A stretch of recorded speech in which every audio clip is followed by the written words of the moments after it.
산업부 에너지수급반 보고 드리겠습니다. 조금 전에 부총리께서 말씀하신 대로 지금 전쟁 휴전 상황에도 불안한 상황이 계속되고 있습니다. 위기 대응 체계를 지속적으로 가동하고 있습니다. 그간 대응 경과입니다. 민간이 함께 구축한 위기 대응 시스템이 체계적, 효과적으로 작동하면서 수급이 전반적으로 안정화되고 있습니다. 조금 전에 부총리께서 말씀하셨다시피 원유는 예년 대비 90% 수준, 나프타는 85에서 90% 수준으로 확보되어 있습니다. 정유사들의 가동률도 평시에 90% 수준까지 회복될 것으로 예상되고 공급망 역시 점차 안정세를 보이고 있습니다.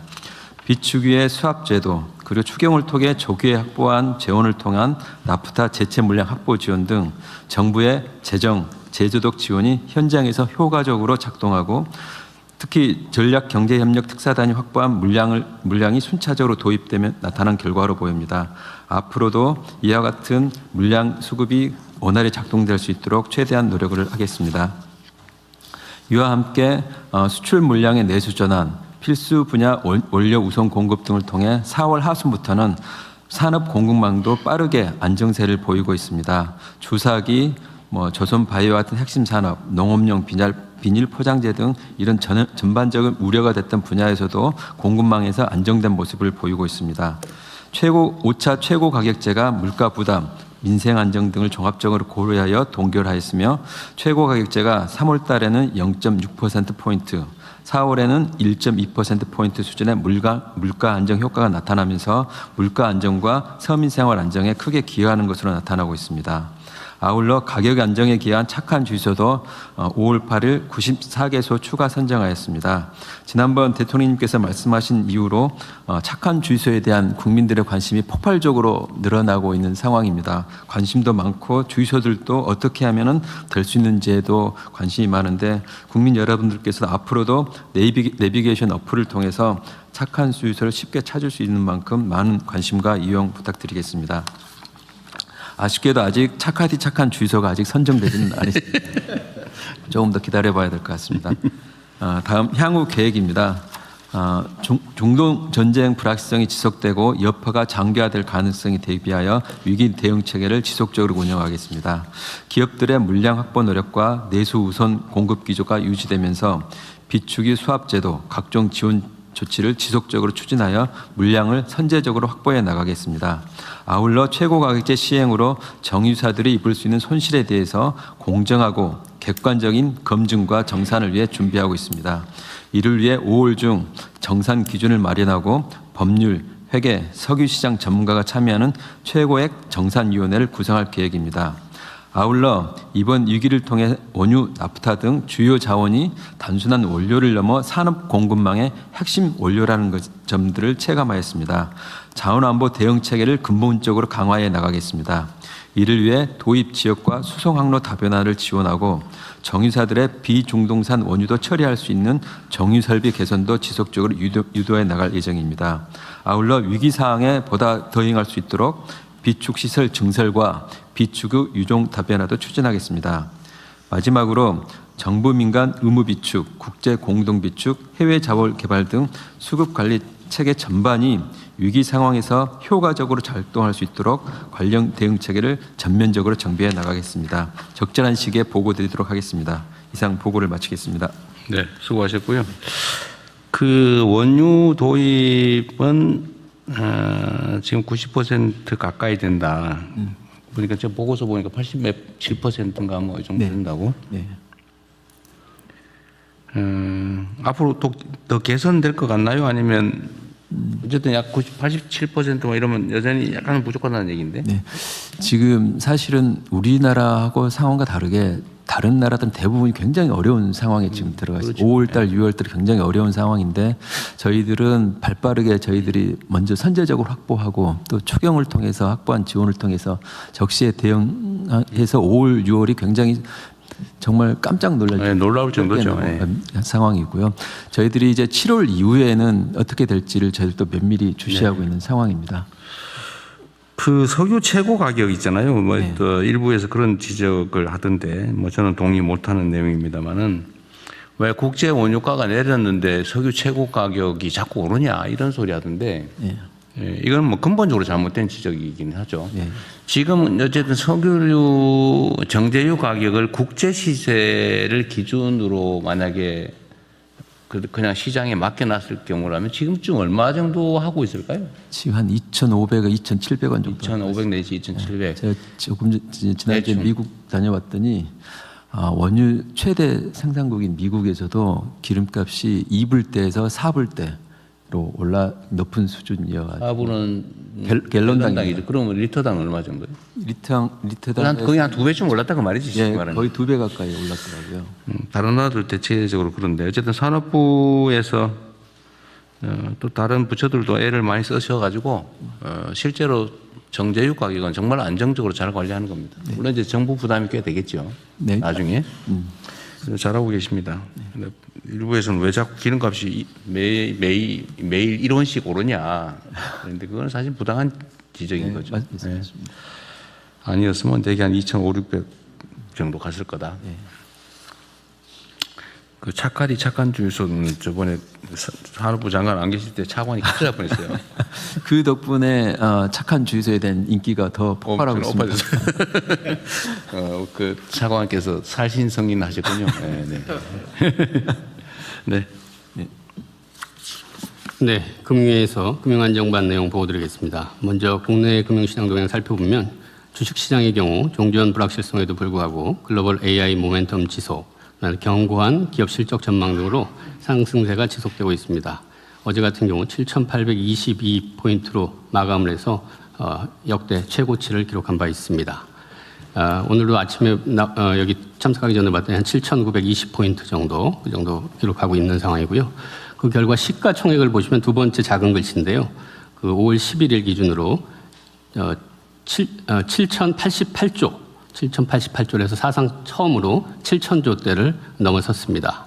그래서 우리 정부 출범하기 전인 6월 2일 기준으로 보면 2,594조였는데 한 2.7배가 1년도 안 된 사이에 시가총액이 늘어난 것을 보실 수가 있습니다. 그래서 아까 부총님이 말씀하셨는데 글로벌 시총 순위로는 7위인데 어제까지 기준으로 다시 한번 재집계를 하면 아직 블룸버그에서 공식기가 안 나왔는데 6위가 대만인데 아마 대만을 제칠 것으로 지금 보여지고 있습니다. 여기는 표준말 하잖아요. 이거 제끼는 게 아니고 제친다고 그러잖아요. 네, 채권 시장은 주요국 금리 인상 움직임이 확산되는 가운데 국내 금리는 중동 협상 진행 상황 및 유가 흐름에 연동되면서 등락을 반복하고 있습니다. 금융 부문의 대응은 현장 애로 해소에 실질적 도움이 될 수 있는 금융 지원 노력을 지속하고 있습니다. 피해 기업들 대상으로 정책 금융 지원 프로그램 6.7조 원이 집행이 되었고 은행권 중심으로 피해 기업 등 대상 약 23.2조 원이 지원되었습니다. 그리고 원활한 납사 지원을 위한 여천 NCC 수입 신용장 한도 상향도 차질 없이 진행되고 있습니다. 금융업권별 특성을 감안한 국민 체감형 상생금융 노력을 계속하고 있는데요. 차량 오부제, 할인 특약 같은 경우 가입 신청이 개시되었고 주유특화 카드 혜택 확대 지속되고 있습니다. 그리고 화물차, 할부 원금 만기 연장도 계속 실시 중입니다. 그리고 금융 시스템 안정을 위한 채권 자금시장 안정 프로그램 4.6조 원 원활히 집행되고 있습니다. 계속해서 금융부문에서 리스크 관리와 민생, 실물 경제 지원에 만전을 기하도록 하겠습니다. 이상 보고 마치겠습니다. 네. 너무 잘하고 있어서 뭐 지적할 게 없네. 다음 하시죠. 보건복지부 장관입니다. 민생복지반 보고 드리겠습니다. 취약계층 보호 및 민생안정 지원입니다. 생계위기 상담 그리고 긴급복지 신청 건수는 최근 9주간 증가하는 동향은 없습니다. 지속적으로 모니터링하겠습니다. 사각지대 발굴 지원을 위해서 5월 1주까지 복지 위기가구 6만 7천여 명에 대한 조사를 하여서 2만 7천여 명에 대해서 지원을 하였습니다. 고독사 위험자에 대해서도 1만 2천여 명을 조사해서 5,800명에 대한 지원을 하였습니다. 고유가 피해 지원금 지원도 행안부와 함께 차질 없이 추진하겠습니다. 수급자 및 사상위 계층 등을 대상으로 하는 1차 지원은 신청 기간 중에 91.2%가 신청을 했으며 미신청자는 2차 기간 중에 추가 신청 및 지급을 할 예정입니다. 전국민 70%를 대상으로 하는 2차 지원은 5월 18일부터 신청과 지급을 개시하도록 하겠습니다. 중동 전쟁 위기에서 신속한 고용 지원이 이루어질 수 있도록 고용 위기 지역 및 특별 고용 지원 업종의 지정 요건을 개선해서 시행 중이고 고용 유지 지원금 요건 완화 업종도 항공 운송업 그리고 고무 플라스틱 제조업 등을 추가로 확대하였습니다. 의료 제품은 수급 관리에 총력을 기울인 결과 최근 수급 상황은 안정 추세로 전환된 상황입니다.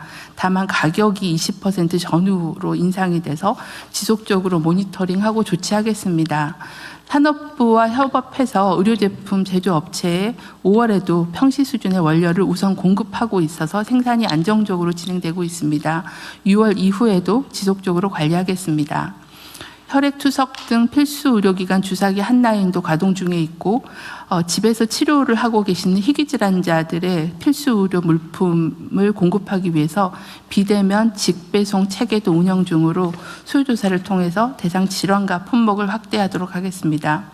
또한 병원협회, 약사회 등 보건의학단체를 중심으로 의료제품의 자원 낭비를 방지하기 위한 자체 캠페인도 계속 추진하도록 하겠습니다. 이상 보고를 마치겠습니다. 네, 아까 내 금융위는 너무 빨리 넘어가 버렸는데 지금 현재 7천조 원을 좀 넘었는데 주식시장 평가이익이 그죠? 그 전에 우리가 취임 전에 2,400조? 6월 2일 기준으로는 2,594조. 2,600조. 네. 그러면 대개 한 4,400조 정도가 늘어난 거죠. 근데 네. 이거는 두 가지 요소가 있겠죠. 이게 늘어난 거는 기존의 저평가가 개선된 거 하나하고 두 번째는 최근에 실적 개선된 거 이 두 가지가 합쳐져 있는 거 아니겠습니까? 네네네.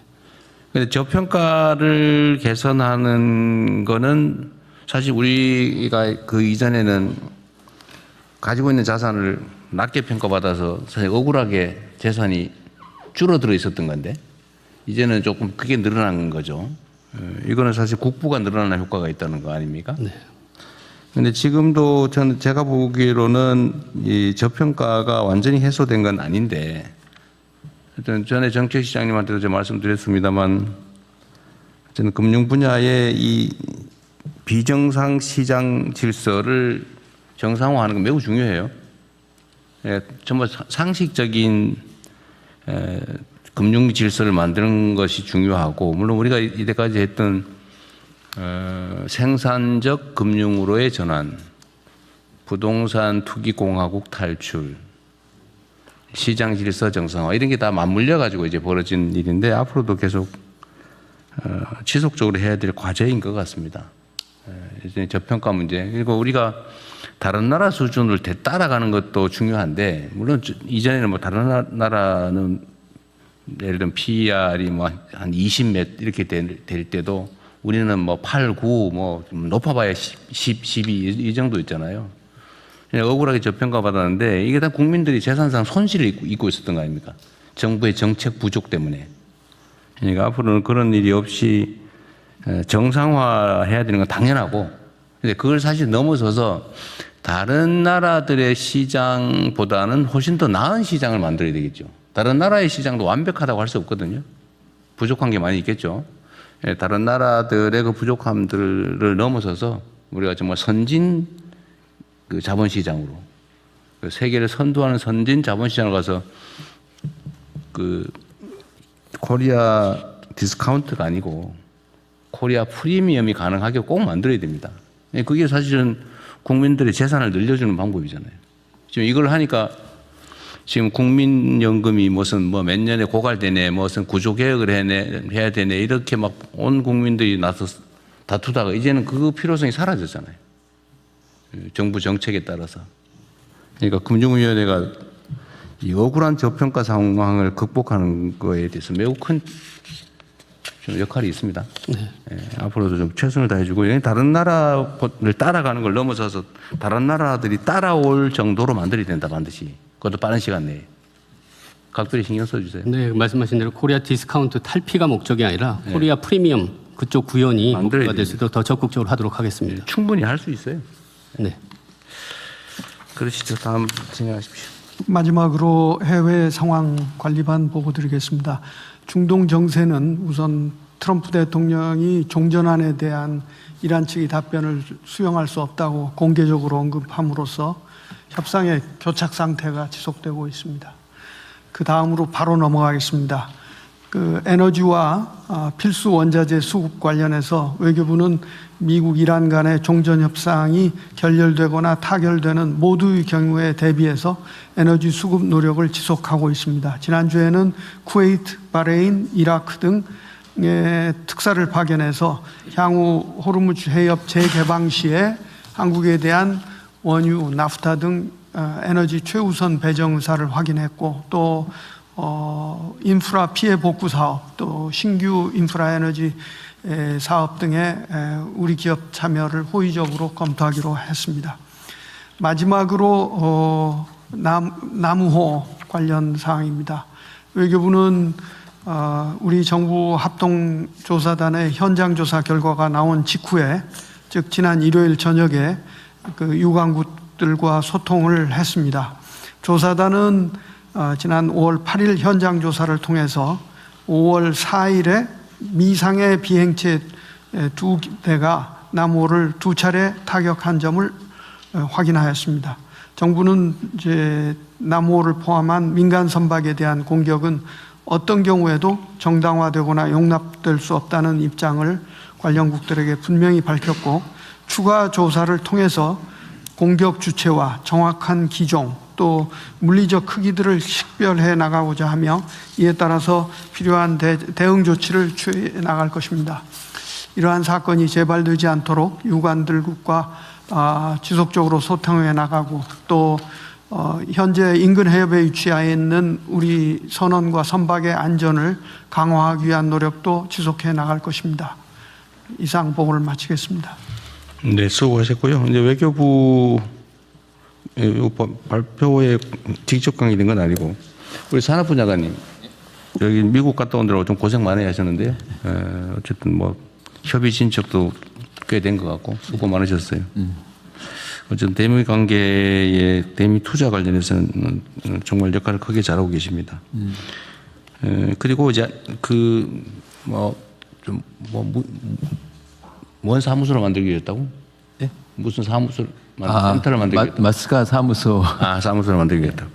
근데 뭐 잘하셨는데, 외교부나 또는 안보실하고 좀 구체적 내용들을 사전에 좀 협의도 좀 하시고요. 뭐 다 하셨을 것 같긴 한데, 더 하시고, 앞으로 운영도 이게 외교 분야는 이게 꼭 산업적 측면뿐만이 아니고, 다른 외교적 측면들, 또 안보 측면, 또 다른 관련된 협상이 막 걸려있기 때문에, 복합적으로 걸려있기 때문에 좀 다른 부처하고 협의를 좀 미리 좀 잘해 주시면 좋겠습니다. 네, 그렇게 하겠습니다. 네. 이거는 이제 이 사안만이 아니고 다른 부처들도 사실 마찬가지인데, 이제 총리도 잘하고 계시고, 각 부처도 다들 열심히 잘해주고 계신데요. 하여튼 이 부처의 칸을 넘는 관련된 업무들이 있을 때, 그걸 부처에서 자율적으로 좀 미리미리 조정을 안 해놓으면 이 총리님한테 그 업무 하중에 넘어오고, 또 심하게는 저한테까지 그게 넘어오거든요. 그럼 제가 나서서 이거 조정하고 알아보고 막 이렇게 해야 되는 일이 가끔씩 생겨요. 많지는 않은데, 각별히 좀 신경 써서 좀 다들 좀 친하게 지내세요. 아니, 뭐 자기 일만 막 하다 보니까 빠지긴 한데, 그래도 혹시라도 다른 부처에 관계된 업무들이 있으면 의도적으로 조금 신경을 써서 조정을 좀 해놓으면 나중에 좀 더 편해질 수 있습니다. 네. 네. 이제 부처 보고로 넘어가겠습니다. 교복 가격 안정화 추진 및 교복 입찰 담합 조치 계획을 교육부 장관님, 공정거래위원장님 순서대로 보고해 주십시오. 이것도 뭐 간략하게 하십시오. 네, 교복 가격 안정화 추진. 압축적으로 해 주십시오. 네, 보고 드리겠습니다. 교육부는 지난 2월에 관계부처 합동으로 교복 가격 안정화와 학부모들의 부담 경감을 위한 교복 가격 개선 방안을 마련한 바 있습니다. 이후 정책의 실효적 이행을 위해서 전국 단위의 교복비 전수조사를 실시하고 학생, 학부모, 시도교육청 등 현장 의견 수렴을 통해 교복 운영 실태를 종합적으로 점검했습니다. 조사 결과 60%가 넘는 학교에서 생활복을 도입한 이후에도 정장형 교복을 병행하면서 전체 품목수가 확대되는 경향이 나타났습니다. 또한 학교 간 가격 편차가 크고 셔츠, 바지 등 추가 구매 가능성이 높은 품목의 가격이 높게 형성되는 등 가격 불합리성도 존재하고 있었습니다. 이에 따라 교복비를 평균 34만 원을 지원하고 있는데도 학부모가 추가 부담하는 금액이 최대 57만 원까지 발생하는 사례도 확인되었습니다.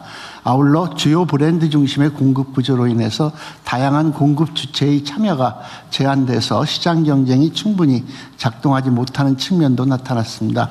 이런 분석 결과를 종합할 때 품목 구성의 합리화와 가격 기준 정비 그리고 공급 구조 개선을 통한 교복 가격 안정화 필요성이 도출되었습니다. 이에 따른 주요 추진 내용은 다음과 같습니다. 첫째, 비싸고 불편한 정장형 교복은 폐지 축소를 유도하고 생활형 등 필수 품목 위주로 간소화해서 학부모들의 부담을 경감하겠습니다. 또한 전수조사와 원가 계산 결과를 토대로 생활복 5개 품목의 상한 가격 기준을 마련해서 27학년도 교복 구매부터 적용해서 추가 부담이 최소화되도록 시도교육청과 함께 관리해 나가겠습니다. 둘째, 관계부처와 협력을 통해 생산자 협동조합 등 다양한 공급 주체의 참여 기반을 마련해서 공급 구조를 다변화하고 경쟁을 촉진할 수 있는 환경도 조성하겠습니다. 세 번째, 학교별 교복 관련 정보를 투명하게 공개해서 학생, 학부모들이 비교 선택할 수 있도록 하고 공정위와 협력해서 입찰 담합 같은 불공정 행위도 근절시켜 나가겠습니다. 앞으로 교육부는 관계부처와 시도교육청 등과 긴밀히 협력해서 이번 교복 가격 안정화 정책이 현장에 안착할 수 있게 노력하고 그 성과를 국민들이 체감하실 수 있도록 최선을 다하겠습니다. 실용적이고 합리적인 교복 문화를 위해 교육 주체들이 토론하는 과정에서 우리 학생들이 민주주의를 경험하는 소중한 기회가 될 것이라고 믿습니다. 마치겠습니다. 네, 마저 말씀하시고 이해하시죠. 네. 예. 공정위 저 교육 담합 관련해서 지금 처리 중인 사건하고 뭐 그 조치 실적 간단히 말씀드리면 최근 교복 가격 문제가 제기돼서 그 교복 입찰 담합 혐의가 의심되는 제조사, 교복 제조사와 전국 대리점에 대한 현장 조사를 2차례 실시했고요. 그 결과 일부 교복 대리점들의 입찰 담합 혐의를 확인했습니다. 신속히 남은 조사를 마무리할 계획입니다. 최근 사건 조치한 사례로 광주 지역 27개 대리점 담합 사건에 대해서 대리점당 약 1천만 원 가량의 처분을 내린 바가 있습니다. 예방 조치를 말씀드리겠습니다. 2010년 이후로 47건 가량의 교복 입찰 담합 사건을 처리해오고 있는데요. 주로 사건들이 영세한 대리점들의 생계형 담합이 대다수고요. 영세한 업체의 지불 능력을 고려해서 작지는 않지만 작지 않은 제재를 하고는 있습니다. 그런데 이제 제재 규모가 앞서 말씀드린 것처럼 대리점당 1,000만 원 가량인데 작지는 않지만 충분한지는 의문시 되고 있어서 일단 제재 수준을 이것보다는 높여야지 이런 담합 사건이 재발하지 않을 것 같습니다. 그다음 예방 조치로 이제 담합을 미연에 방지하기 위한 예방 활동을 우선은 교육청이 보유하고 있는 교복 입찰 데이터를 제출받아서 실시간으로 저희 공정위에 담합 예방 담합 그 디텍트하는 시스템을 이용해서 담합 징후를 감시할 예정입니다. 그리고 징후가 감시되면은 확인되면은 신속한 현장 조사를 실시할 계획이고요. 교복 사업자들과의 간담회를 통해서 법 준수를 당부하고 기존에 신학기에만 운영하던 교복 담합 집중 신고 기간을 연중 상시 운영으로 확대했습니다. 앞으로도 교복 시장의 특성을 고려한 제도 개선이 필요하다고 생각되고요. 교복 시장의 규제적 특성을 지금 살펴보는 과제를 진행 중에 있고요. 과제 진행이 완료되면은 개선 방안을 교육부와 함께 검토하겠습니다. 이상 보고를 마치겠습니다. 네, 고맙고 수고하셨고요. 이 교복 담합 문제는 아주 오래된 이것도 적폐 중에 하나거든요. 그 학부모들이 다 알거든요. 이게 가격 수준이나 품질 수준이나 이런 게 다 비교가 돼서 아, 이거 뭐 또 당했구나 막 이렇게 생각하면서도 그 시스템이 그러니까 어쩔 수 없이 넘어가는데 어쨌든 앞으로 내년 지금은 시간 여유가 좀 있으니까 내년부터는 입찰 담합이 발생할 경우 일단 담합 규제는 그 1,000만 원 해가지고 아무 효과가 없을 것 같고요.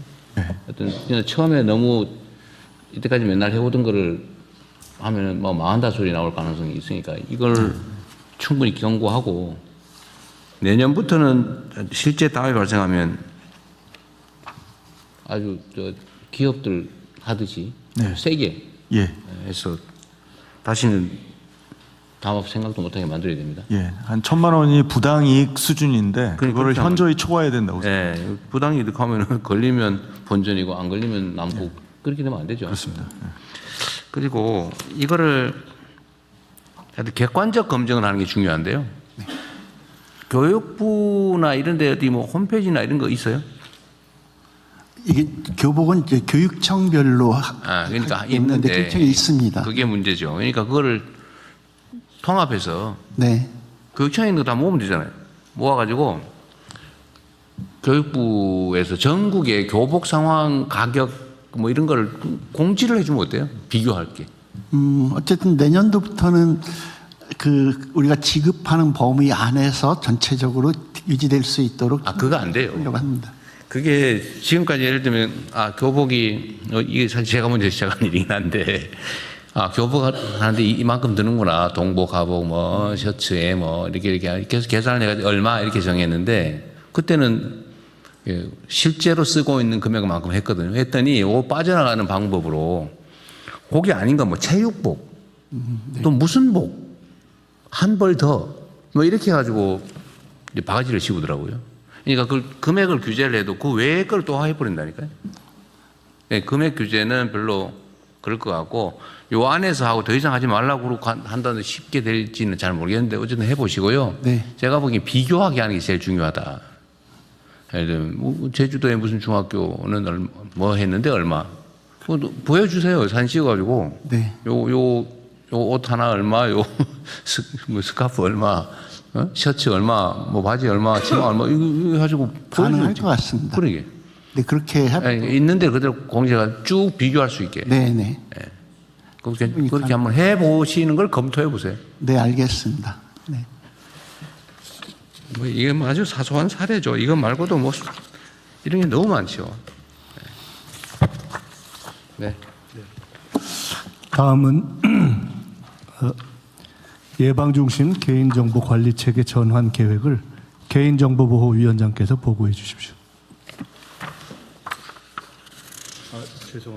죄송합니다. 순서가 바뀌었네요.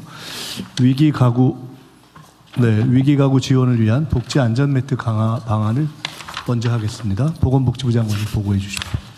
네, 위기가구 지원을 위한 복지 안전매트 강화 방안을 보고드리겠습니다. 최근 아동 양육가구 또 노인 돌봄 가구의 위기가구 사망 사건을 계기로 기존의 복지제도의 미비점을 현장과 면밀하게 검토하여 관계부처 합동으로 대책을 마련했습니다. 신청하지 않으면 제공하지 못하는 복지 신청 주의에 대한 개선과 또 경제, 돌봄, 정서 위기에 대한 종합적인 지원 등 복지 안전 매트를 강화하도록 하겠습니다. 추진 방향과 과제입니다. 위기가구가 신청해야 지원하는 수동적 복지에서 선제적으로 복지 서비스를 제공하는 적극적 복지로 전환하고자 합니다. 주요 세부 과제입니다. 먼저 위기가구 발굴 시스템을 체계화하겠습니다. 조기에 발굴하고 정확도를 높이기 위해서 기존의 체납 정보뿐만 아니라 전기, 수도 사용량을 등의 생활위기 변수 정보를 활용하고 AI 발굴 모형의 정확도도 높이겠습니다. 특히 빅데이터 시스템을 통해서 반복 발굴된 가구 또 중첩돼서 발굴된 고위험 가구는 우선적으로 별도로 관리하도록 하겠습니다. 둘째, 복지급여의 신청주의를 개선하고 희망드림 꾸러미를 지원하겠습니다. 먼저 보편급여는 연령 등으로 자격 확인이 가능하므로 자동 지급으로 전환하겠습니다. 아동수당, 부모급여, 첫 만남 이용권은 출생 신고만 해도 지급하도록 하겠습니다. 선별급여의 경우에는 기존 수급자와 탈락자의 정보를 최대한 활용해서 별도 신청 없이 지원하겠습니다. 예를 들어 장애인 연금 수급자가 65세가 되면 기초연금을 신청한 것으로 간주하여 지급하겠습니다. 다음으로는 지급이 시급한 미성년자나 발달 장애인 등은 보호자의 동의가 없더라도 직권 신청할 수 있도록 법 개정을 추진하겠습니다. 법 개정 전까지는 적극 행정을 통해서 생계급여를 선제적으로 지급할 수 있도록 직권 신청 실효성 제고 방안을 4월 30일부터 시행 중에 있습니다. 위기가구의 방문 상담을 활성화하기 위해서 희망드림 꾸러미를 지원하겠습니다. 담당 공무원이 위기가구를 방문했을 때 접근 자체를 회피하는 사례가 많아서 어려움이 있다는 현장의 이야기입니다. 최초 방문 시에 희망을 드린다는 의미를 담아서 생활물품 세트를 지원하여 상담에 대한 수용성을 높이도록 하겠습니다. 셋째, 위기가구에 대한 소득, 돌봄, 심리 지원을 강화하겠습니다. 정작 발굴해도 지원하지 못하는 상황을 최대한 방지하기 위해서 복지급여의 지원 기준을 유연하게 적용하겠습니다. 가장 많이 활용되는 긴급복지의 경우에는 위기 사유를 확대하고 기초생활 수급자로 선정할 때 적용되는 자동차의 재산 산정 기준도 완화하겠습니다. 아동 돌봄 부담을 경감하기 위해서 한부모나 조선 등 위기가구에 대한 서비스 지원을 확대하겠습니다. 특히 취약 아동이 포함된 위기가구에 대해서는 시군구의 아동과 복지 관련 부서에서 함께 지원 계획을 세우고 공동 관리하겠습니다. 아울러 아동 양육자에 대해서는 수사 재판 시에 양형을 고려하고 또 체포 구속 시에도 아동 보호 조치를 의뢰하는 등 형사 절차 전반의 아동 보호 체계도 강화하겠습니다. 가족 내에서 노인을 돌보는 가족의 부담을 경감하기 위해서 단기 보호시설과 치매안심병원을 확충하고 돌봄 보호 가족에 대해서는 가족 휴가제를 활성화하겠습니다. 자살 예방을 위해서는 자살 시도자가 동의하지 않아도 자살 예방센터가 개입 조치할 수 있는 방안을 검토하겠습니다. 법 개정을 추진할 예정입니다. 넷째로는 현장 복지 공무원을 적극 지원하겠습니다. 일선 현장에서 선제적 적극적 행정이 실현될 수 있도록 읍면동의 복지 담당 인력을 단계적으로 증원하겠습니다. 또한 직권 신청 등을 통해 위기가구를 실질적으로 보호하고 지원한 공무원과 지자체에 대해서는 확실하게 보상하여 적극 행정 문화를 확립하도록 하겠습니다. 복지 업무 전반에 AI를 적극적으로 활용해서 효율성과 정확성, 편의성을 높이도록 하겠습니다. 이상 보고를 마치겠습니다. 네. 어쨌든 뭐 복지 정책이라고 하는 게 손이 많이 가는 일인데 신경을 많이 써주시고요. 아까 직권 신청 관련해서 법 개정을 추진한다 그랬는데 뭐 당연하게 맞는 일이긴 한데 제가 전에도 한번 얘기했지만 국가 법률 체계라고 하는 게 헌법, 법률, 시행령, 규칙, 조례 이렇게 돼 있지만 시행령으로 할 수 있는 일은 법률에 반하지 않는 범위 내에서 할 수 있다. 그다음에 국민의 권리를 직접적으로 침해하거나 국민에게 의무를 부과하는 경우에는 위임이 있어야 된다. 이렇게 해석이 되는데 무슨 조사를 하거나 이런 것까지 다 일일이 그 법률로 규정을 하기 시작하면 이게 국가 행정을 할 수가 없어요. 유연하게 대응을 해야 되기 때문에 그게 원래 헌법 체제에서 예정하고 있는 거거든요. 그러니까 뭐든지 국회 입법을 하는 입법해야 될 일이 너무 많아요. 국회에 그 법률 하나 통과하려고 그러면 무슨 별거 합의한 것까지 필리버스터링 한다 그러고 막 이러고 해가지고 일이 안 되는데 정말로 꼭 입법으로 해야 될 거는 입법으로 하고 그게 아니고 별로 논쟁거리 없는 것들은 시행령으로 하십시오. 너무 다 입법으로 맡기려고 하는 경향이 있어요. 그러니까 직접적으로 예를 들면 무슨 누군가에게 혜택을 주기 위한 조사를 하는데 이게 꼭 법률의 직접 위임이 필요하냐? 제가 보기엔 아닌 것 같은데요. 조사해가지고 혜택 주겠다는데 그거를 꼭 법률에 물론 조사하면 내가 혹시 침해될지도 몰라. 이런 식으로 하면 위임이라고 하는 게 아예 시행령이라고 하는 게 아예 의미가 없어지죠. 이렇게까지 해야 되냐? 이런 것까지 꼭 국회 입법을 해야 되냐? 이거 좀 과한 것 같아요. 요건 이제 요거 때문에 그런 게 아니고 일반적으로 말씀드리는 겁니다. 가능하면 과거에 전 정부들은 아니 법률에 반해가지고 시행령 만들어가지고 한 것도 지금 그냥 그대로 유지되고 있잖아요. 근데 그거 조사해보라고 했는데 그런 거. 지금 정비 중입니다. 네. 그것도 다 유효하다고 했지 그거 무효라고 한 경우 하나도 없어요. 우리가 그런 거 하자는 건 아니고 법률에 반해서 정말로 무슨 뭐 이상한 시행령 만들어가지고 하는 이런 걸 하자는 게 아니고 특별히 문제가 없는 경우는 웬만하면 시행령으로 하십시오. 법률 개정하려면 너무 힘들어요. 그리고 국회도 너무 부담이 커요. 그 쓸데없이 정치적 쟁점화되고. 예, 네. 웬만한 거는 각 부처청이 다 마찬가지입니다.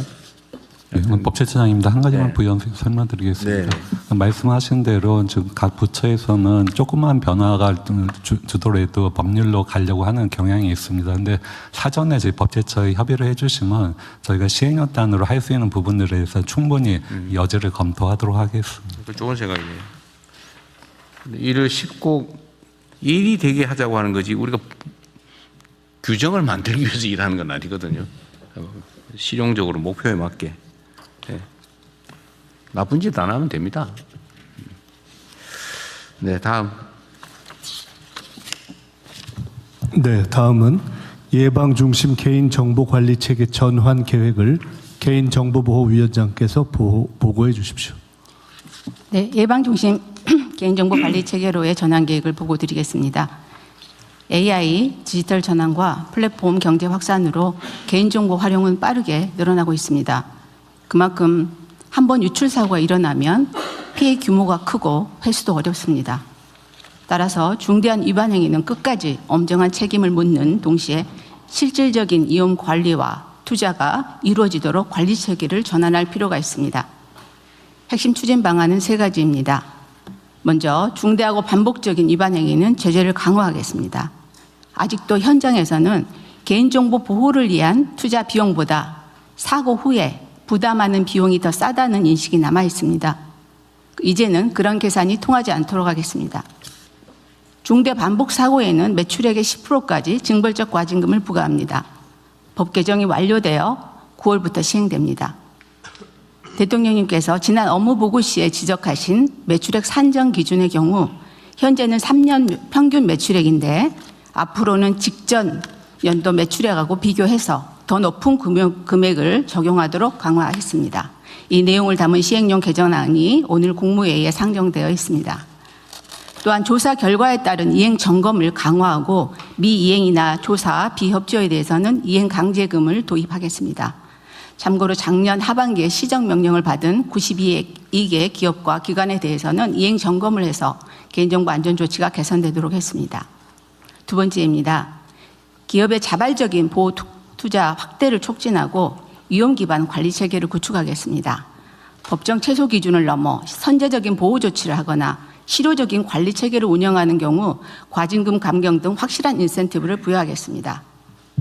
위험에 비례하는 예방 체계를 확립하겠습니다.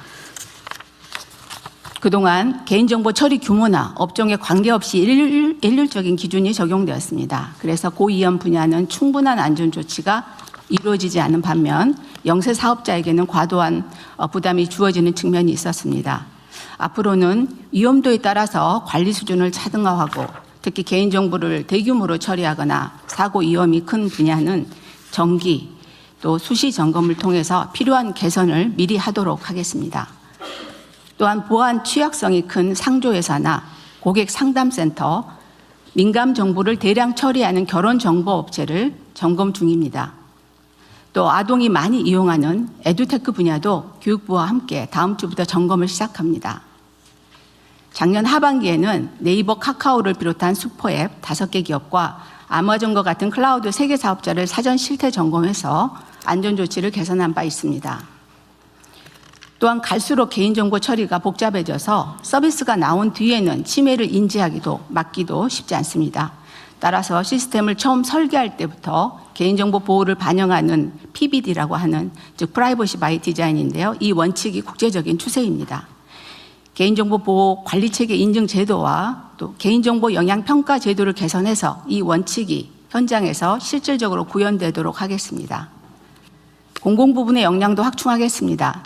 지난 2월 국무회의에서 협조 요청드렸던 공공시스템 긴급 실태 점검이 각 부처의 적극적인 협조 덕분에 차질 없이 진행되었습니다.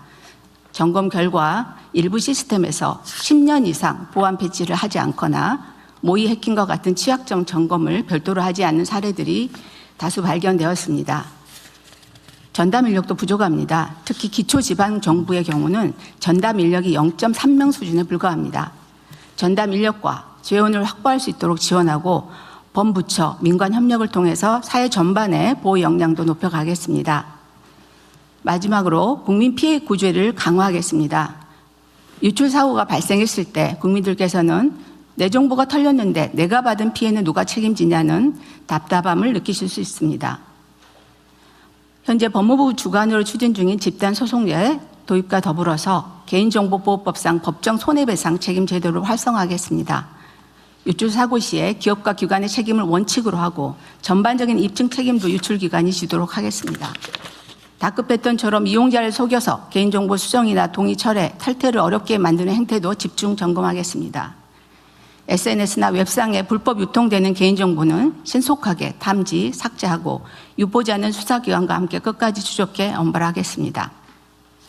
부처에게 요청드리는 협조사항입니다. 각 부처 매우 바쁘실 텐데요. 그래도 소관 분야 기업과 공공기관을 대상으로 점검을 강화하고 필요한 인력과 재원이 확보되도록 살펴봐 주시기를 요청드립니다. 개인정보위도 점검 도구를 배포하고 각 부처에서 말씀 주시면 합동 점검을 하겠습니다. 개인정보는 한 번 유출되면 되돌리기 어렵습니다. 그러나 사전에 위험을 관리하면 사고가 일어나더라도 피해를 크게 줄일 수 있습니다. 엄정한 사후 책임에 더해서 사전 예방이 실질적으로 작동하는 체계를 만들어 국민이 신뢰할 수 있는 개인정보 활용 환경을 만들겠습니다. 이상입니다. 네, 이거 저희 개인정보 보호 업무를 각 부처청이 제대로 하고 있는지는 개인정보보호위원회가 체크도 해야죠. 네, 그렇습니다. 협조 요청할 일 하고 끝날 일이 아니고. 네, 맞습니다. 가끔씩 불시 점검도 좀 하세요. 담당자가 있는지 제대로 일하고 있는지. 그렇게 하겠습니다. 당연히 해야 될 일입니다. 네. 네, 네. 특히 앞으로 이게 소위 인공지능 사회로 전환이 되면 데이터 정보가 매우 중요하게 되는데 그 사회 전 재산이라고 할 수 있잖아요. 맞습니다. 그게 예를 들면 악용이 되거나 유출되거나 왜곡되거나 하면 큰일 나니까. 근데 그 중요성을 아직 다들 체감을 잘 못해요. 그런 것 같습니다. 네, 최근에 인식이 많이 높아지긴 했지만 네. 아직은 이제 여러 기업이나 또 기관에서도 그런 아직 인식이 좀 저조한 측면들이 위원장께서 열심히 뛰어다니십시오. 그렇게 하겠습니다. 더 열심히 하겠습니다. 메뚜기처럼 이 부처 저 부처 뛰어다니면서 체크하세요. 네, 대통령 기획처 장관입니다. 관련된 이제 인력 관련해서 지금 말씀이 좀 있으셔가지고요. 네.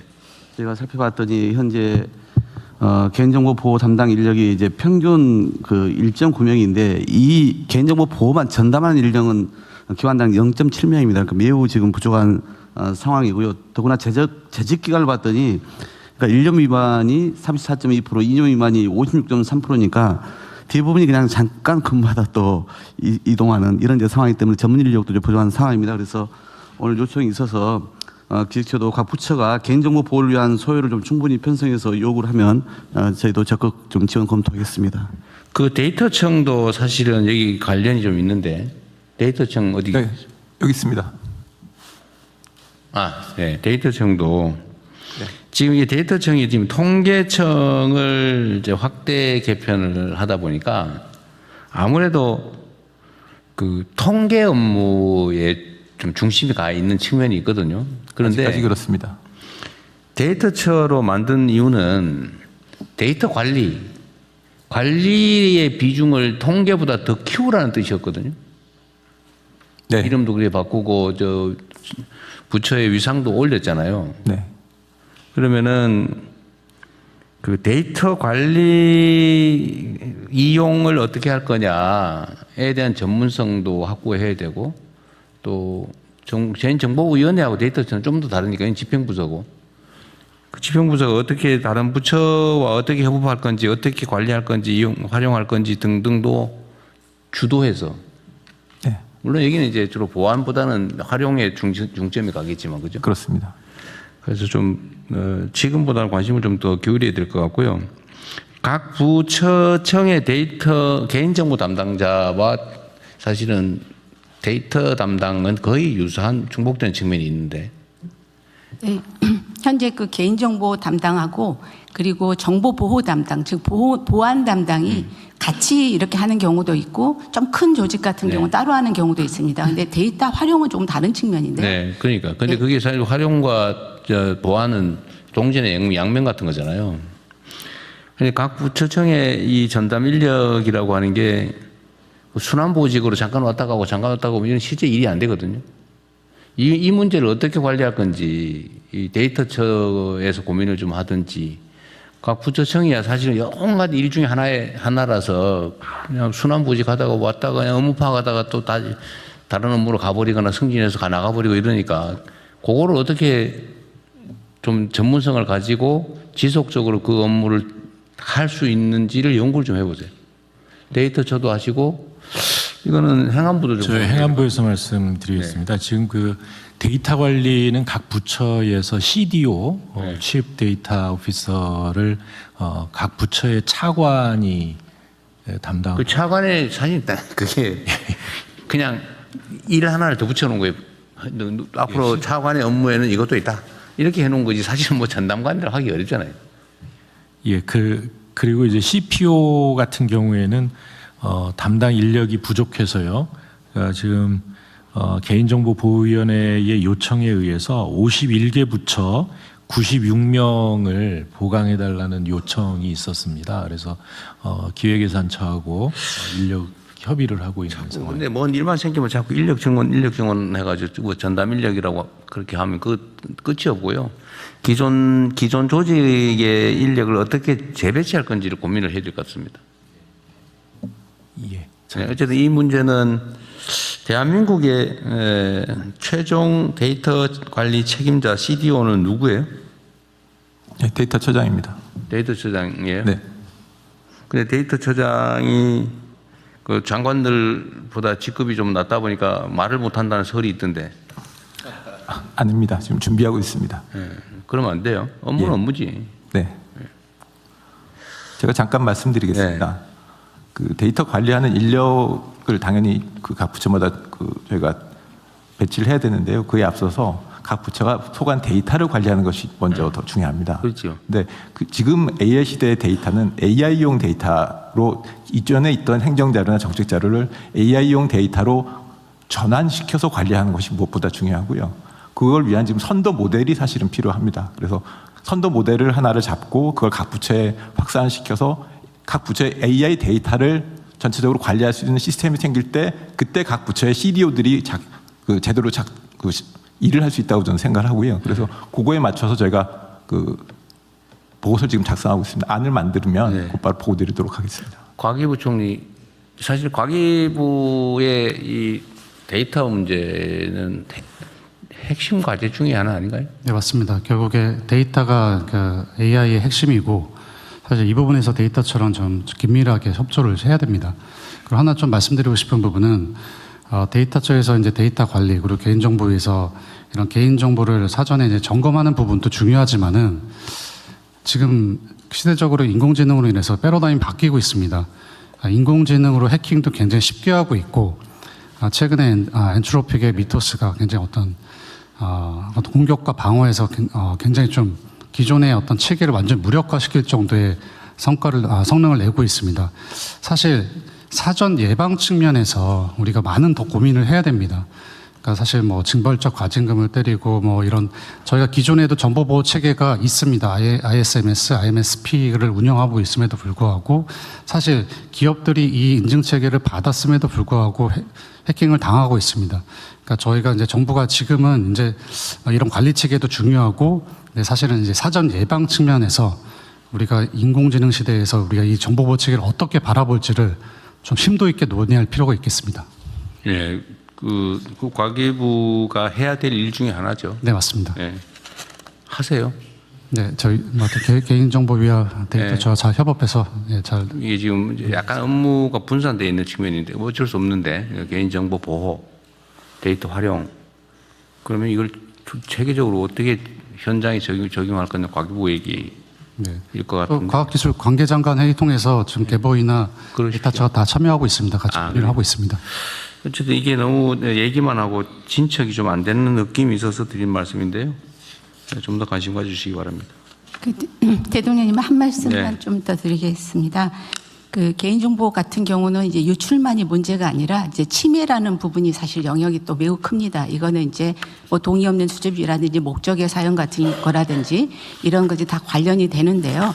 실질적으로 요즘은 개인정보를 보호만 바라보고 할 수가 없습니다. 이 활용의 다른 면, 그러니까 동전의 양면 같은 건데요. 그거를 활용을 전제로 해서 보호를 하지 않으면 실질적인 보호가 될 수가 없습니다. 네. 더군다나 개인정보가 아직 앞으로는 더욱더 많이 활용될 거기 때문에 그 여러 가지 데이터 활용 측면에서도 개인정보위가 그걸 감안해서 같이 계획을 세우고 기본적으로 이제 네. 안전한 혁신이 좀 이루어지도록 그렇게 노력하고 있다는 말씀드립니다. 네, 같이 하세요. 네. 네. 네. 다음은 2026년 여름철 자연재난 대책을 행안부 기후에너지환경부 장관님 그리고 기상청장님께서 순서대로 보고해 주십시오. 네, 행정안전부입니다. 여름철 호우 폭염 대책을 보고드리겠습니다. 금년 여름철은 대통령님께서 강조하신 바와 같이 인명 피해가 획기적으로 줄어드는 원년이 되도록 노력하겠습니다. 최근 기상 상황을 보면 70년대에 비해서 집중호우 발생 빈도는 3.1배, 폭염 발생일은 2.3배 늘어난 것으로 나타났습니다. 호우로 인한 인명피해의 93.5%는 산사태, 하천재해, 지하공간에서 일어나고 있고 폭염 인명피해의 69.4%는 고령층에 집중되는 것으로 분석되었습니다. 올해는 이러한 인명피해 발생 집중도를 감안해서 재난대책을 마련했습니다. 먼저 호우 대책입니다. 평상시 24시간 빈틈없는 상황관리를 유지하고 비상시에는 중대본 선제적 가동 등 총력 대응 체제를 확립하겠습니다. 인명피해 예방의 핵심인 주민 대피 체계와 재난정보 전달 체계는 대폭 강화했습니다. 이 통장 등 지역 주민으로 구성된 주민 대피 지원단을 모든 시군구로 확대 운영하고 자력 대피가 어려운 고령층과 대피 조력 인원을 1대1로 매칭하는 한편 지하차도 침수심 통제 기준을 15cm에서 5cm로 조정하는 등 인명피해 우려 지역의 통제 및 대피 기준을 강화해서 현장에 적용하겠습니다. 또한 비상 상황이 예견되는 경우 읍면동장 주도의 대피를 실시하고 민방위 사이렌 등 예경보 수단을 총동원하겠습니다. 아울러 위험 지역과 시설의 점검, 정비를 더욱 강화하겠습니다. 408만 개의 빗물바지 점검과 하수도 중점관리 지역 내의 8,649km에 이르는 우수관로 준설 등을 차질 없이 추진하는 한편 산사태, 하천재해, 지하공간 침수 등 위험성이 상대적으로 높은 지역은 작년 대비 448개소를 추가해서 모두 9,412개소의 인명피해 우려 지역으로 지정해서 보다 집중 관리하겠습니다. 다음 페이지입니다. 다음은 폭염 대책입니다. 잠시 후 기상청에서 발표하겠지만 올해 폭염 중대경보와 열대야 주의보가 신설됩니다. 이렇게 기상특보 체계가 개편됨에 따라 중대본 가동, 또 행안부 현장 상황관리관 파견, 야외 작업 중지 적극 안내 등 현장 상황에 맞게 폭염 대응을 강화하겠습니다. 취약 대상을 신체, 경제, 사회적으로 3개 분야로 나누고 노인, 기저질환자, 사업장 근로자 등 10개 유형으로 세분화해서 취약 대상별 맞춤형 안전관리를 적극 지원하겠습니다.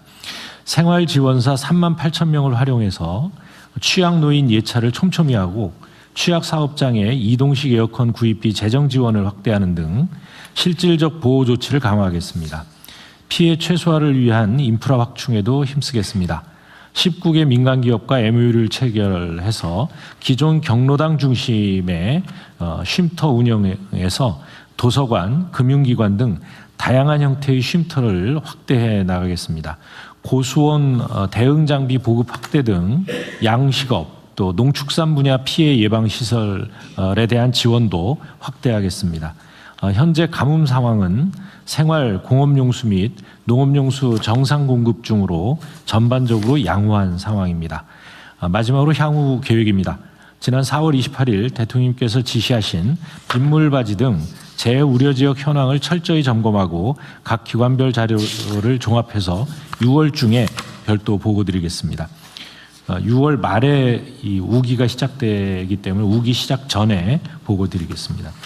5월 15일부터 앞으로 5개월간은 여름철 자연재난 대책 기간입니다. 이 기간 동안 관계기관이 총력 대응해서 인명 피해가 발생하지 않도록 최선을 다하겠습니다. 이상입니다. 마저 보고하고 싶은 얘기하시죠. 네, 기후부입니다.